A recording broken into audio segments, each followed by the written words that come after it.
জমির ফসল বাঁচাতে কৃষকদের প্রতিনিয়তই কীটপতঙ্গ কিংবা বন্যপ্রাণীর সাথে লড়াই করতে হয়। আবাদকৃত ফসলে বানরের ভাগ বসানো কিংবা হামলা দেওয়া যেন নতুন কিছু নয়। আর তাই বানরের উৎপাতে অতিষ্ঠ হয়ে উত্তর ভারতের কৃষকরা বেছে নিয়েছেন অভিনব এক উদ্যোগ। দুষ্ট বানর থেকে ফসলি জমি রক্ষা করতে নিজেরাই ভাল্লুকের পোশাক পরে নেমেছেন মাঠে। বানরদের ভয় দেখাতে দেশটির উত্তরপ্রদেশের কৃষকরা ভাল্লুক সেজে ক্ষেত পাহারা দিচ্ছেন, এমনকি বিভিন্ন বন্যপ্রাণীর শব্দ নকল করেও বানর তাড়াচ্ছেন।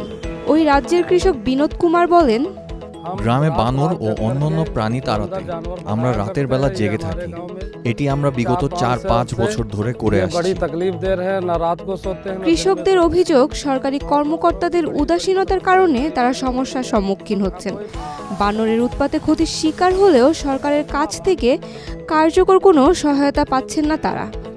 বিনোদ কুমার আরও জানান, বানর তাড়াতে গিয়ে আমরা রাতে ঘুমাতে পারি না, এমনকি দিনেও ঘুমানোর সুযোগ পাই না। বানরের কারণে আমরা খুব সমস্যায় পড়েছি। প্রতিদিন প্রাণীগুলো তাড়ানোর চেষ্টা করছি, কিন্তু জানি না এই সমস্যার শেষ কবে হবে। তবে কৃষকরা জানান, প্রথম দিকে বানররা ভাল্লুকের পোশাক পরা কৃষকদের ভয় পেত।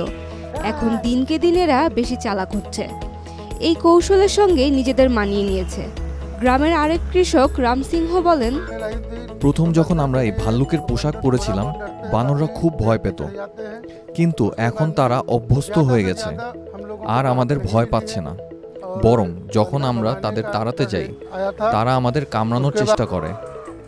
এই বিষয়ে স্থানীয় কর্মকর্তারা জানান, বানর তাড়াতে এখন কৃষকদের সচেতন করা হচ্ছে। কমিউনিটি মিটিংয়ের মাধ্যমে বানরদের প্রতিরোধে আরও কার্যকর উপায় শেখানো হচ্ছে। Saim Akter, Daily Sun.